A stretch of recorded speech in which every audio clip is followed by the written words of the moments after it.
Okay. So, hi Preeti, I'm Ayushi from Team HerKey. How are you? Hi, good. I'm good. How are you? I'm fine, thank you. So, this session is related to a career of two breaks, two moves, two restarts. And I would love to introduce you. We have Preeti Balasubramanian, an HR and executive support expert with over 15 plus years of global experience across India, the UK, and Canada. She is the founder of WonderEA and the author of the A's equation, through which she helps entrepreneurs build simple systems for lasting success. After restarting her career in Canada, Preeti went on to support CEOs and establish strong HR and administrative systems from the ground up. Today, she runs her own consulting and coaching business, working with small businesses and solopreneurs.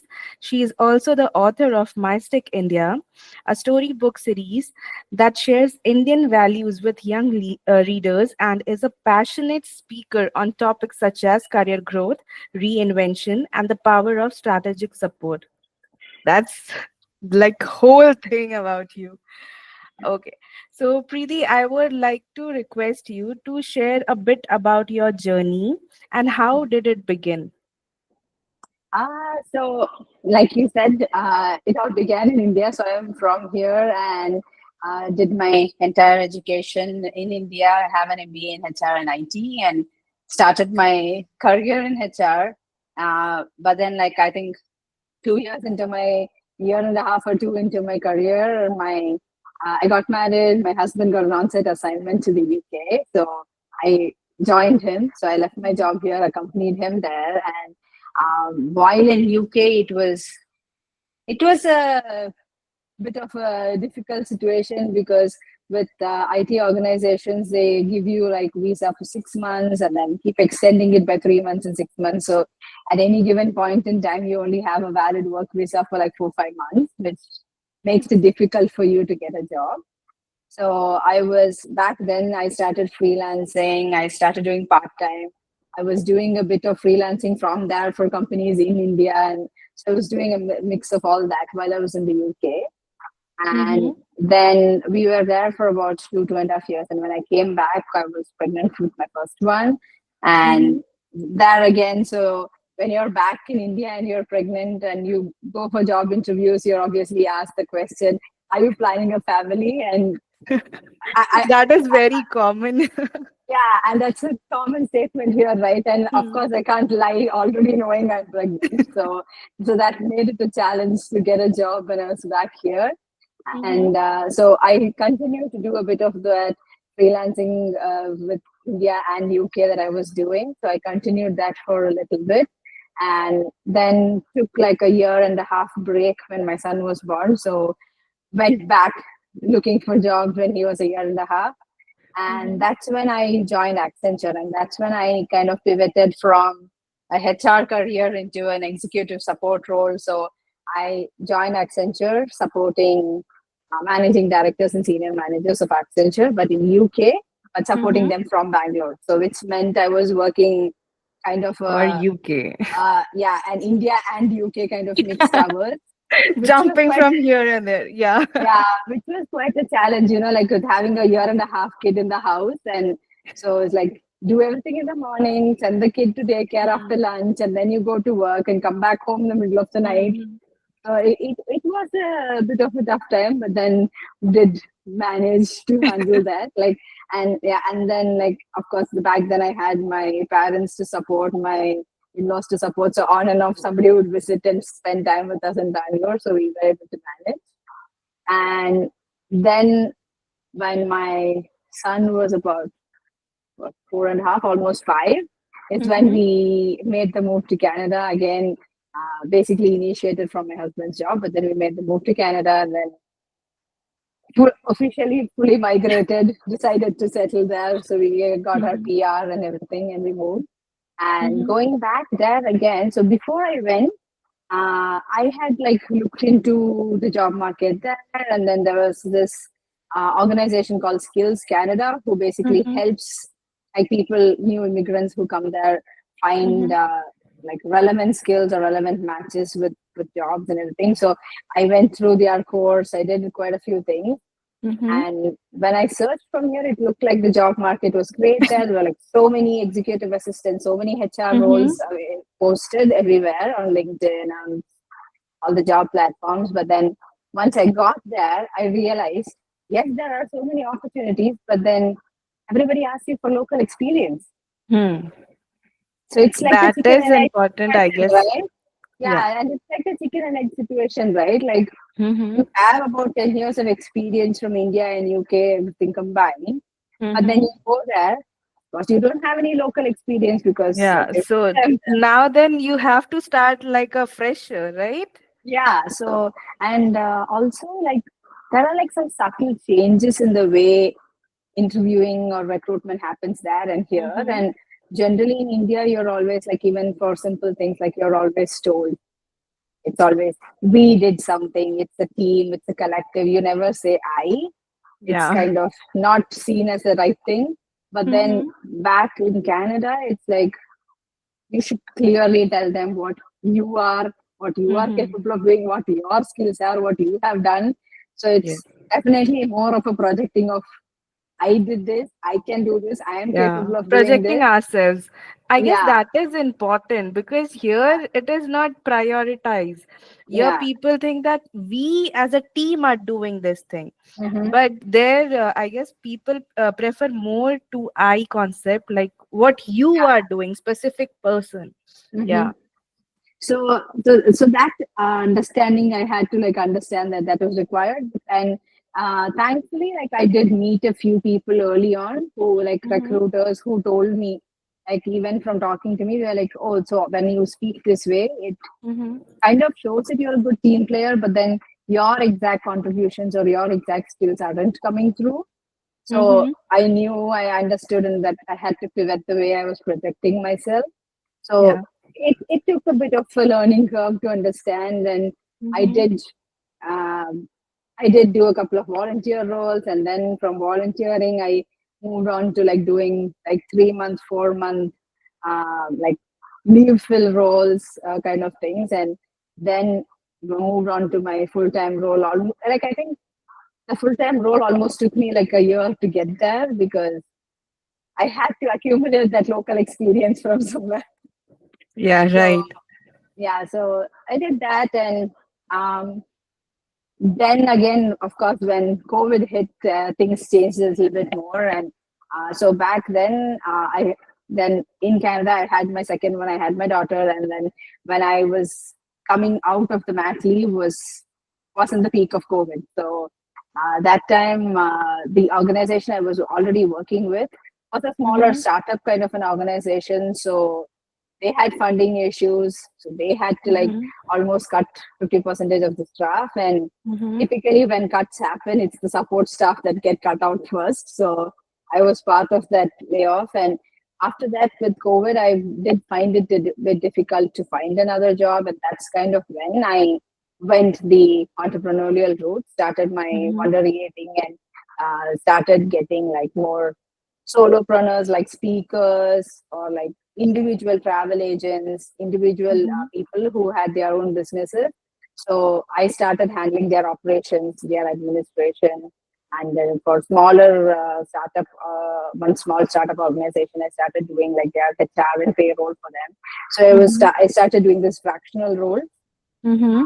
and so about 3 4 years now that I've been doing the fractional role under my own organization called WonderEA. Mm-hmm. And but even there, it's like ups and downs. Like sometimes it's I think that's the thing of being an entrepreneur, right? Like you have some good months when you have a lot of work, Yeah. and which also equals to I the prefer it as a learning phase. Like yeah. if you're not, if you don't fall down, you won't understand. Yeah. Yeah. So So that is very important.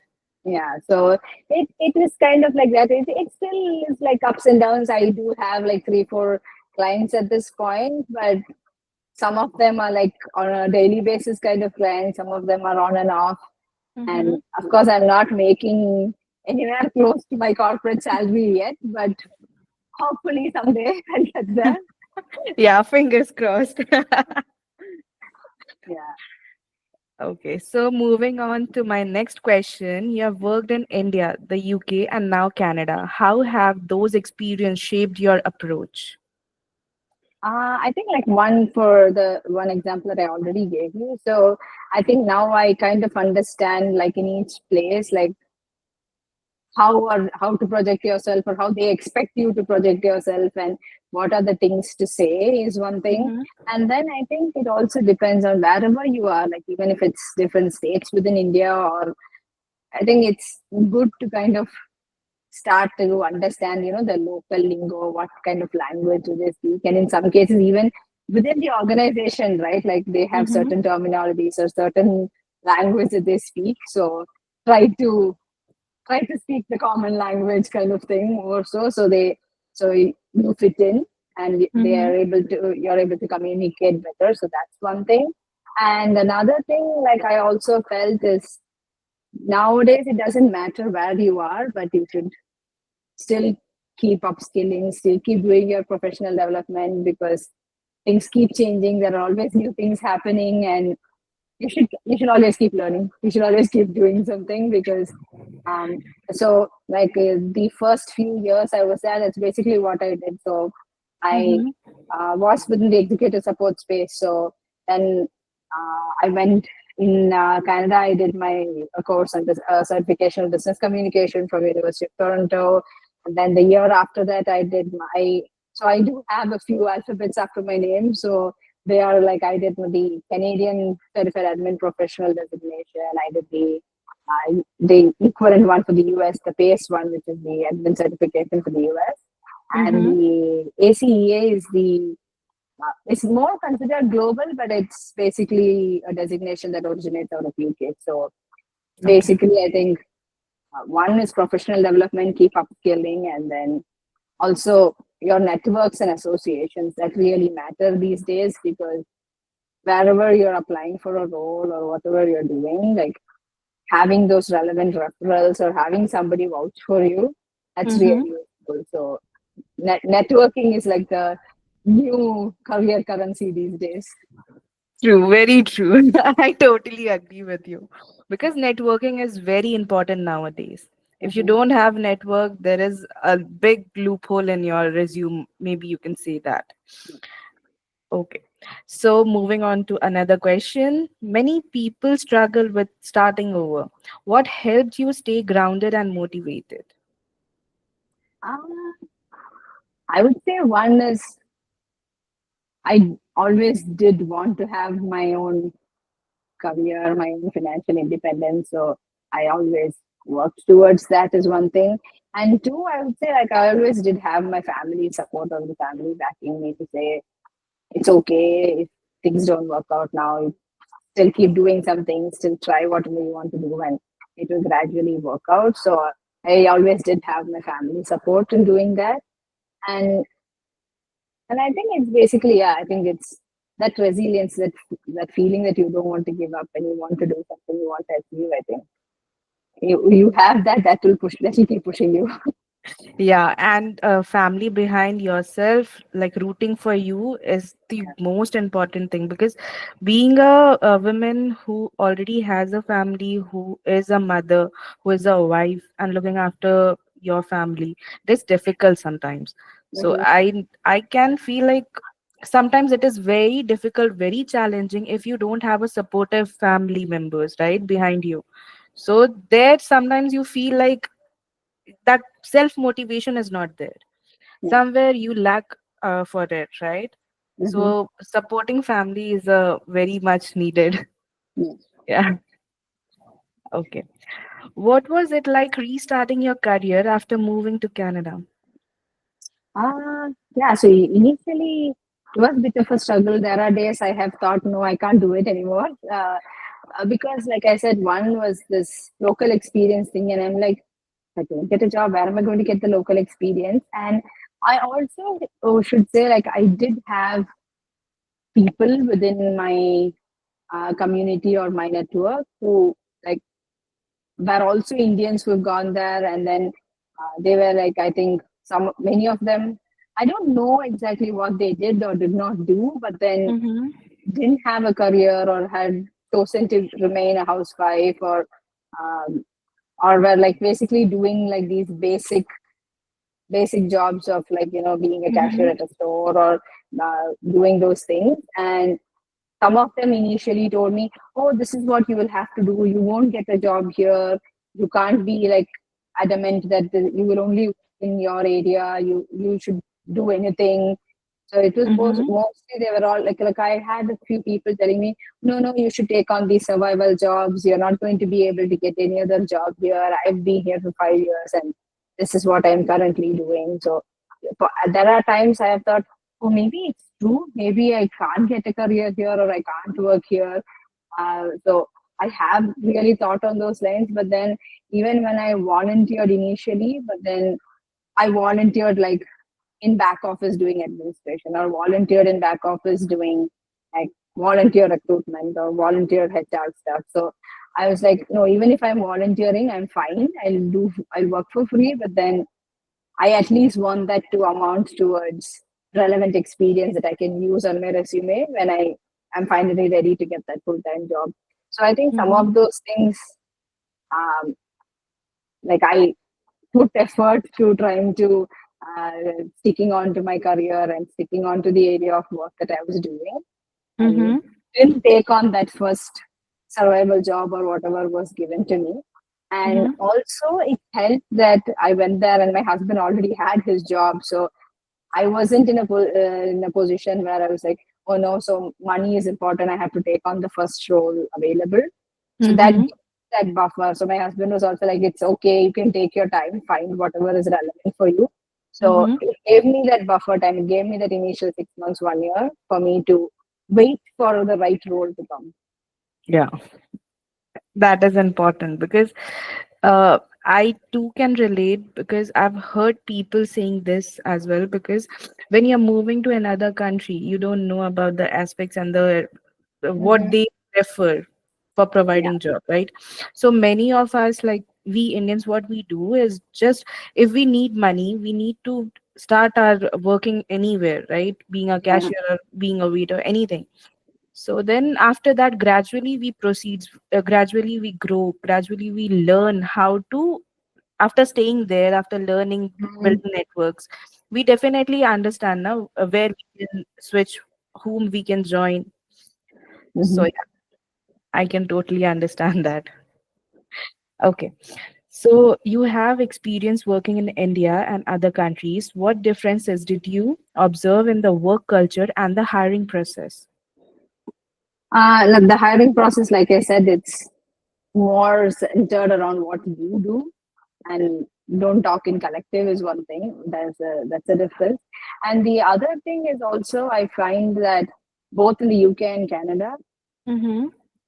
you have that freedom. So if it's like, it doesn't matter if you are a college intern, Mm-hmm. a director, or a CEO, but when you're at the table, when you're discussing something and you know for sure what you're talking is right, or you have an idea, Mm-hmm. it's okay to express it. It's okay to talk one on one with the CEO. It's okay to like effectively argue. I'm not saying go have a fight, but then it's okay to stand up for your point of view and talk and discuss those things. Whereas I felt, or maybe things have changed now in India. I haven't worked here for the last 10 years, so I don't know.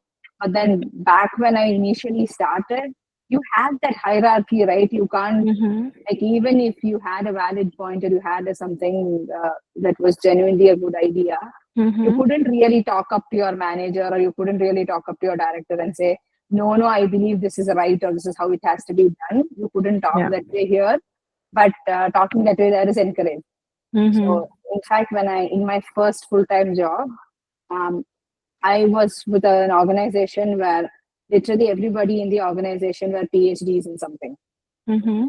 And I was like, oh my God, these people are all so intelligent, whatever. So I'd be like, no, I can't tell them anything. Or if I tell them this is a way of doing it, they may not Mm-hmm. like it. But then the CEO I was supporting back then, he told me, like, they are experts in their area and their PhD is fine. Mm-hmm. But when it comes to HR or operations or administration, that you are the expert. You know what you're talking. So in those areas, Mm-hmm. put yourself as the expert and talk and explain things or give your ideas or suggestions. They Mm-hmm. will accept it. So he was like, no, you shouldn't shy away from saying it, because Mm-hmm. look at yourself as an expert in your area. Yeah, you don't know astrophysics. Don't argue with them on astrophysics, but then they can't argue with you on HR because that's something they don't know. Yeah, So that understanding is that, the field yeah, that you're expert in. yeah. So I think it's one is also like, understand your own value, understand that, okay, so these are my strengths. Then Mm-hmm. once you know these are your strengths, don't be afraid to put forth your strengths and express yourself. Yeah, true. Okay. So, how do you see the role of executive assistants evolving today?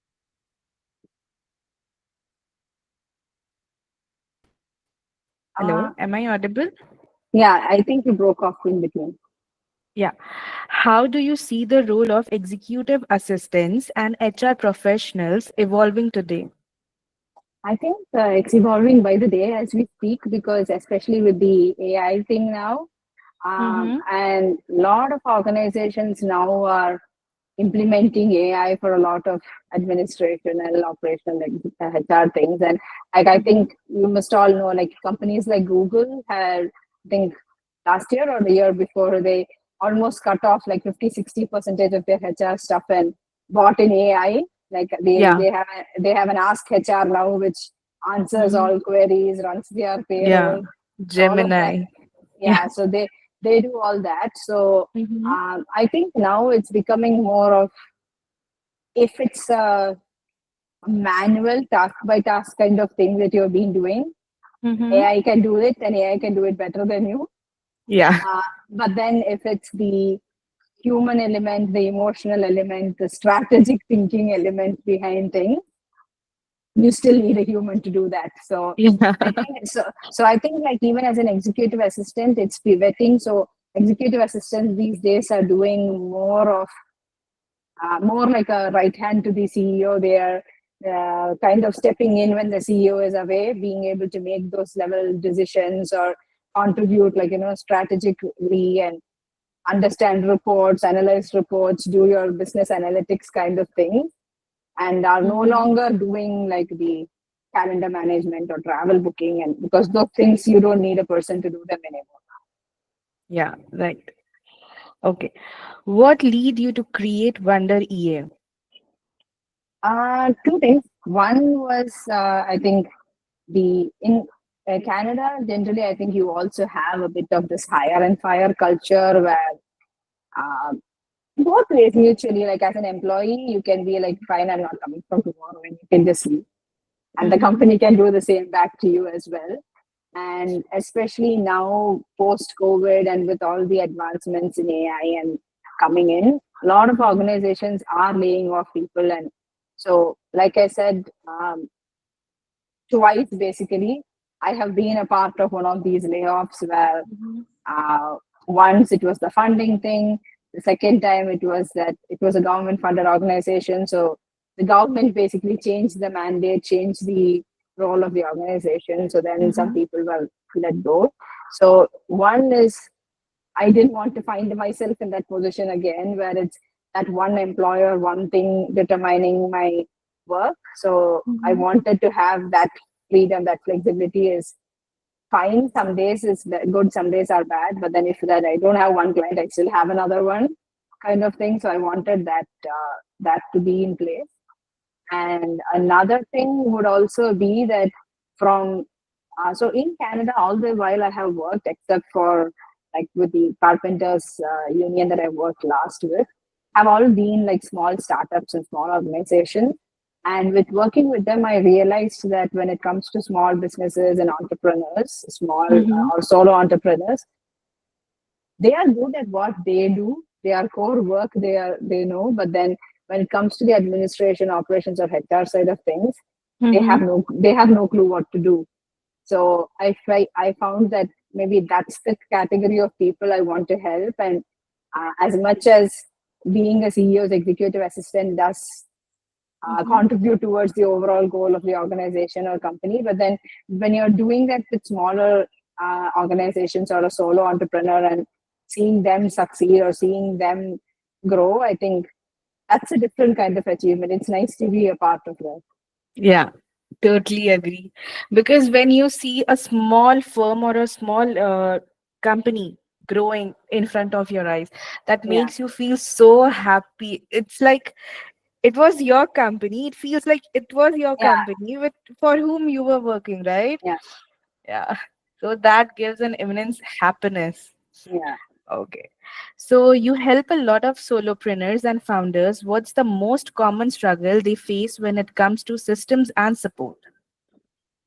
Um, I would say one thing, and like that's basically what led me to also write that book is from a lot. I understand from speaking to current clients, prospective clients, everybody is that with solopreneurs especially, there is hesitation in kind of looking for or asking for help or asking for support because Mm-hmm. one, some of them have this feeling that oh no, I should be doing everything myself. I shouldn't give it to anybody else.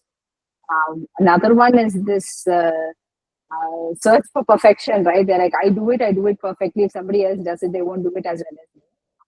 And there is this other category where they just have so much, they are swamped, they have so much work to do, but then they don't have any clue as to what they should outsource or where they actually need the help. They don't even know where they need help. They're like, Yeah. they're just thinking in so much work, but then they don't know what to do. So I Mm-hmm. think those are like mainly commonalities is either not willing to let go, looking for perfection, or not actually knowing what help or what they need. So I think those are like the basic baseline that I noticed. And that's the reason behind me even writing that book, The Easy Equation, because that more so chapter by chapter works as a guide to identify, okay, so what are all the things you're doing? What is your area of excellence? So what is it that you should be doing yourself? What you should Mm-hmm. let go? And like, and even if you're letting go, like you can't just go blanket say I want to hire a VA or a virtual assistant, because if you're looking for somebody to help you with marketing, go find a Mm-hmm. marketing VA, right? You can't just Mm-hmm. blanket find somebody because their strengths is not what you're looking for. So you need to identify exactly like, do I need a VA? Do I need an executive assistant? Do I need maybe an operations manager? Or do I need a marketing person? So even when you're looking for remote fractional support, Mm-hmm. clearly identify what your needs are. So that book basically works as a guide, and the end of the book basically has a checklist that a business can basically pick off, okay, and then say, okay, so based on this, this is what I need. Okay. Moving on to another question. I would really like to know. We love that you're also a creator of Mystic India, right? That day we were having a conversation and you were telling about your book. So, what inspired you to write storybooks for kids? Actually, two things. My kids, basically, both of them. So my son now is going into grade 8, and Mm-hmm. he always was quite a reader and has also started writing things on his own. So Mm-hmm. last year, through one of his school boards program, school initiatives, he wrote his first novel. So Mm-hmm. he wrote his first book. So basically, that is one inspiration that inspired me to also probably start writing. And Mm-hmm. then why to that category of children, or why that age group of children, and why more like basically things rooted from Indian or Hindu mythology was basically because of my daughter. So for her, basically it started as me just telling her like, all these Hindu stories, Krishna stories, and Hanuman stories as bedtime stories to make her sleep. And then from there, some of it she was like, oh, so does Hanuman look like this? And then I'm like, for and if you actually look in the job and the like in the book market, like you do have books, but then they are more catered to little bigger kids or adults. So you don't have ones that are like really for the little ones. Mm-hmm. And Mm-hmm. even if you look at the books like Amar Chitra Katha kind of books, they have Mm-hmm. stories, from like Ramayana or from Krishna or from other things, but then it's like random stories here and there. So it's not in Mm-hmm. a sequential way or it's not in a chronological way, like, okay, from birth, then Mm-hmm. this happened, then this happened. So that's not there. So it's like random stories here and there. So I felt like for kids her age, it's Mm-hmm. difficult to understand, difficult to comprehend. Like suddenly from somewhere you're saying Rama did this. So he's like, who is this person, where did he come from, so they Mm-hmm. don't understand that. So that's what inspired me to start writing books for like under 8 10 year old kids. And Mm-hmm. I try to write my books in a more chronological way as to, okay, Krishna was born and then this what happened and then he grew and then so I kind of try to put it in that sequence so it makes sense. Mm-hmm. It's like a complete story, not Yeah, just and it random will be collection of easier short for, stories. yeah. Mm-hmm. It will be easier for young kids to understand very well, because Hmm. nowadays I am also a reader, so I've been through like few of the books, and they have some different aspects. Some Hmm. are bit changed. They change their content for just reaching out to people. Added new words, which is like, being a young kid, we are not able to understand if we think about Yeah. from a perspective of a young kid. So Mhm. yeah, I can So that understand. way, yeah, so that way it's more like in sequence. Plus, there are also illustrations here and there, and then Mm-hmm. so like my Krishna book, like all illustrations are just black and white, so they can also use it as coloring books. They can color in, Yeah, uh, that will be and more interesting for them. They will be more attracted towards it. Yeah. yeah, so I think it's like, and in many cases I have like some moral values at the end of the story or like some questions or some things that the parent can ask, right? Mm-hmm. When you say, okay, so Krishna did this and he helped his friends or he saved his friends from some demon, then you can be Mm-hmm. like, okay, so did you do something with your friends? So if your friend is in trouble, what would you do? So like there are some of those prompts you can ask your Yeah, children morals, to make it more morals, which, relatable. yeah, Yeah, morals, activities, learning big things. Like, yeah. we as a 90s kids, we have that, what I can say, we got that opportunity to learn from the stories, the morals, what we should Mhm. be and what kind of person we should become. Yeah, right. Yeah, So this is very much needed for nowadays. yeah, More than the phone. People can, yeah. like, children can approach to book where they can find a good really activity for themselves, right? Mhm. So that will be helpful for them to keeping a distance from a mobile or tab, right? Yeah. No, and I also like felt that especially for people like me who Mm-hmm. are raising kids not in India, but you're raising kids abroad, like Yeah. this gives you a way of teaching them some of your own culture, your own Hmm. values, right? Because otherwise the system there, they don't learn any of these things. So I it's know it is very an different opportunity to from do here. that too. Yeah, and if you want your kid to be rooted to your own culture, then Yeah. definitely they should learn and understand what our culture holds really. Mhm. Okay. So, moving on to another question. How do you balance being a business owner, author, mom, and creative spirit? Um, I wouldn't exactly call it balance because I think sometimes you don't really balance. It's more of how you effectively blend them or sway from one to the other because I mostly work from home now, right? So it's like I think mornings I'm available there for my children, make sure they're all ready. I drop off my them in the school and then I come back. So I most days only start working around 9:30, 10 in the morning and then I usually stop around 3. That's when I have to go pick up my daughter from school. So I stop Mm-hmm. around 3, but then when I come back and then evenings when they have their own activities and classes, depends. So some days I would be working with my laptop on the sitting and watching them on the sidelines. So I'll be doing their thing also, but at the Mm-hmm. same time also be catching up on some work or in fact like most of my stories are written when they were in their classes, like either swimming classes or taekwondo classes, and they are doing something, and that's the time I'm sitting there basically just watching them. So most of my story ideas and my story writing happened there. So I think I think it's like you.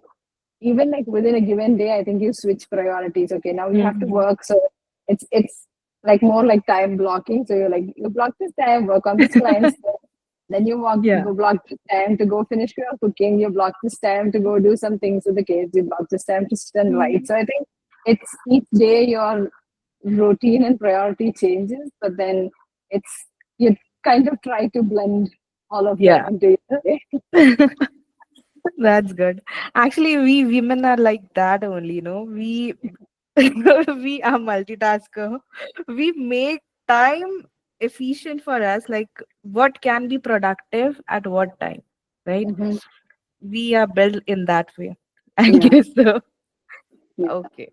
So my last question would be, if you could go back and give your younger self one piece of advice, what would it be? I'd probably say, I mean, not much.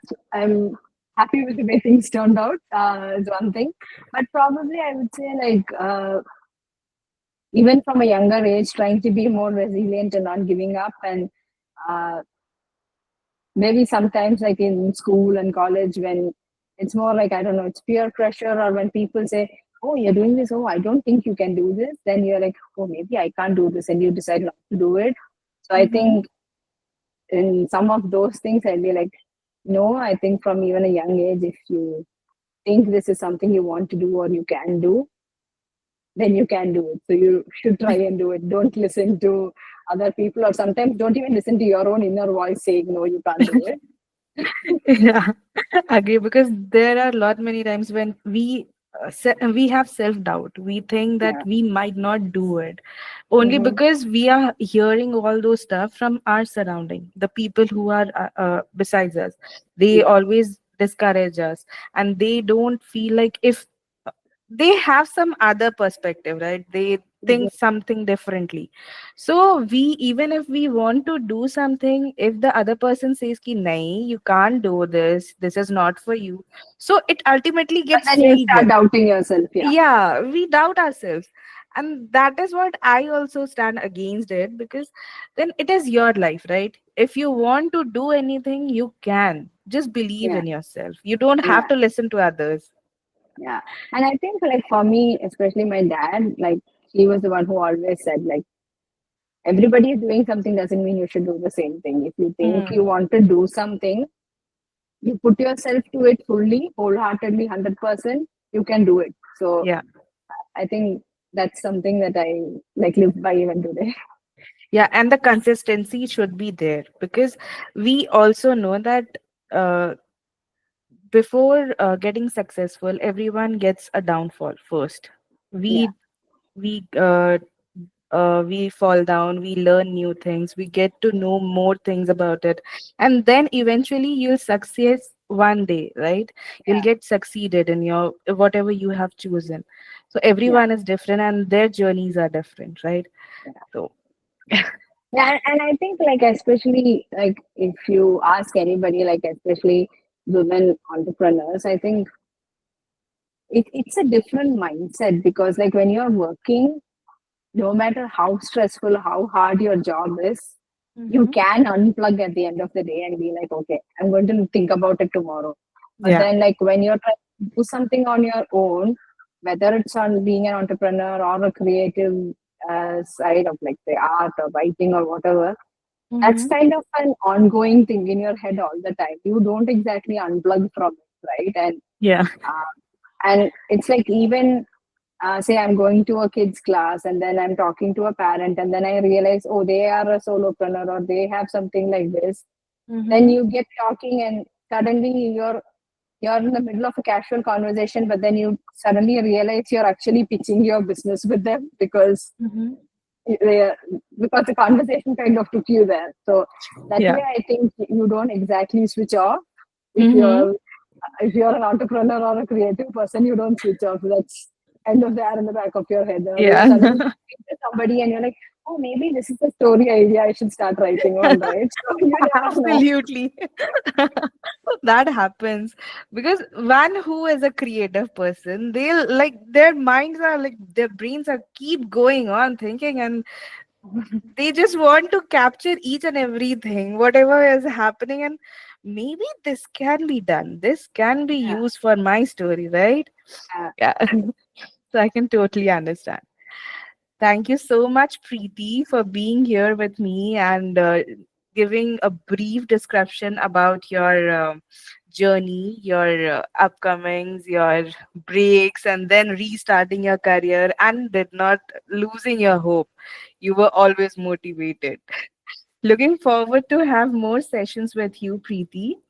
Thank you so much. And